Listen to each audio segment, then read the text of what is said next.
ఒక విచిత్రమైన పరిస్థితి ఏంటంటే ఆహ్, ఒక ముస్లింకి ప్రాబ్లమొస్తే 1,00,000 మంది ముస్లింలు రోడ్డు మీదకొస్తున్నారు. ఒక హిందువుకు ప్రాబ్లమొస్తే వాడి కర్మేదో వాడిదే అన్నట్టుంది. ఇప్పుడు నిన్న పవన్ కళ్యాణ్ గారికి సంబంధించిన మాటలు మాట్లాడినటువంటి పాస్టర్‌ది చూసాం.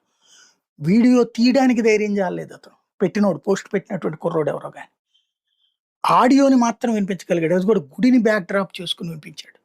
అంటే పరిస్థితి ఎట్లా ఉంది? మనం క్రిస్టియన్, ముస్లిం దాంట్లో ఇక్కడ నేను ఆ మతాన్ని తప్పుపట్టట్లేదు. మతంలో ఉన్నటువంటి మూర్ఖుల వలన ఎదురవుతున్నటువంటి సమస్య. ఆ మూర్ఖుల్ని సమర్థించుకుంటున్నటువంటి వాళ్ళతో ఎదురవుతున్నటువంటి సమస్య. ఇవాళ రోజున ఇరాన్‌కి అర్జెంట్‌గా ఇరాన్ మీద ప్రేమ పెరిగిపోయింది. అదే సందర్భంలో పాకిస్తాన్ మీద ప్రేమ పెరిగిపోతుంది యుద్ధం వస్తే. మనకి మన దేశంలో మనలాగా బ్రతకలేమా? అసలు మనం భారతీయుల్లాగా ఎప్పుడు ఆలోచించమా? ఎవడో ఏదో గొట్టంగాడేదో వాగుతాడు. ఆ గొట్టంగాడి మాటల్ని వీళ్ళందరూ పెదగొట్టాల్లాగా వేసుకొని భుజాలనేసేసుకుంటారు.